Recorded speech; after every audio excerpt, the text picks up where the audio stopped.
يا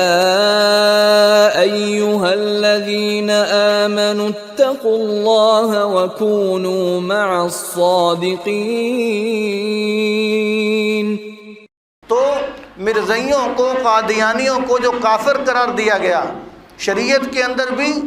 اور گورنمنٹ نے بھی جو ان کو، پاکستانی گورنمنٹ نے، عدالت نے بھی جو ان کو کافر قرار دیا، وہ ان کو نماز روزے کی وجہ سے نہیں، کلمہ طیبہ پڑھنے کی وجہ سے نہیں، قرآن پاک پڑھنے کی وجہ سے نہیں، حج عمرے صدقہ خیرات کرنے کی وجہ سے نہیں، ان کو جو کافر قرار دیا گیا وہ مسئلہ ختم نبوت کے انکار کی وجہ سے کافر قرار دیا گیا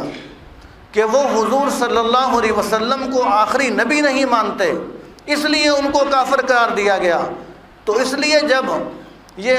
ختم نبوت کا عقیدہ مسلمانوں کا بنیادی عقیدہ ہے،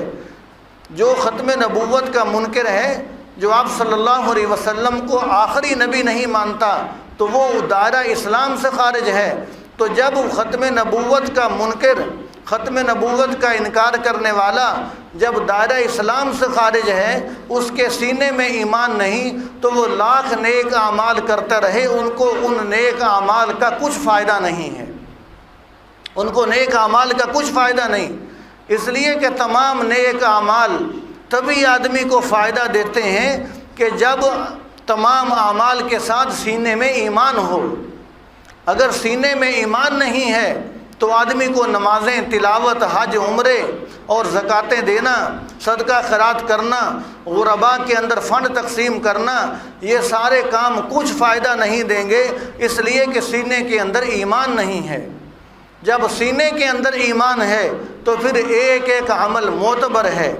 ایک ایک عمل پر اللہ تبارک و تعالی اجر و ثواب دیتے ہیں۔ جب سینے کے اندر ایمان نہ ہو تو پھر کسی عمل پر کوئی ثواب نہیں ملتا۔ مثال کے طور پر ایک مرزائی ہے، قادیانی ہے، مرزا غلام احمد کو، ملعون کو نبی ماننے والا ہے، حضور صلی اللہ علیہ وسلم کو جو آخری نبی نہیں مانتا، وہ اگر پوری زندگی سجدے کے اندر گزار دیتا ہے اور جب زندگی کا آخری وقت آیا تو وہ بیت اللہ شریف کی طرف حج کرنے چل پڑا، اور اس نے بیت اللہ شریف کا حج کر لیا، اور جب حج کر کے مکمل ہوا تو اس کے لیے خانہ کعبہ کا دروازہ کھول دیا گیا، اور جب خانہ کعبہ کا دروازہ کھولا گیا،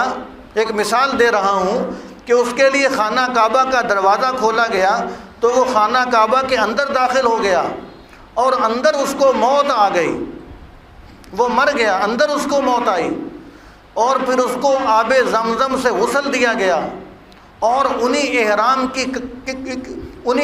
کی چادروں کے اندر کفن دیا گیا، اور امام کعبہ نے اس کا جنازہ پڑھایا، اور لاکھوں لوگوں نے اس کا جنازہ پڑھا، اور اس کو جو مکہ مکرمہ میں مسلمانوں کا قبرستان ہے اس کے اندر اس کو دفن کر دیا گیا۔ تو جو اتنی عظیم چیزیں بظاہر دیکھنے میں جمع ہو گئیں، لیکن اس مرزائی قادیانی کے سینے میں ایمان نہیں تھا، تو صرف ایمان نہ ہونے کی وجہ سے وہ بغیر حساب کتاب کے سیدھا جہنم میں پھینک دیا جائے گا، بغیر حساب کتاب کے سیدھا جہنم میں پھینک دیا جائے گا، اس کے نامہ اعمال کا وزن بھی نہیں کیا جائے گا۔ اس لیے کہ وزن تو تب ہوتا ہے کہ جب ایک طرف گناہ ہوں تو دوسری طرف کوئی نیکیاں بھی ہوں، تو پھر تولا جاتا ہے کہ نیکیاں وزنی ہیں یا گناہ وزنی ہیں، نیکیوں کا وزن کتنا ہے اور گناہوں کا وزن کتنا ہے۔ جب نیکیاں پاس ہوں تو پھر وزن ہوتا ہے۔ کافروں کے بارے میں تو اللہ تعالیٰ نے قرآن پاک کے اندر ارشاد فرما دیا کہ فَلَا نُقِيمُ لَهُمْ يَوْمَ الْقِيَامَةِ وَزْنًا، کہ ہم ان کافروں کے لیے کوئی ترازو قائم نہیں کریں گے، ان کافروں کو بغیر حساب کتاب کے جہنم میں پھینک دیں گے۔ يا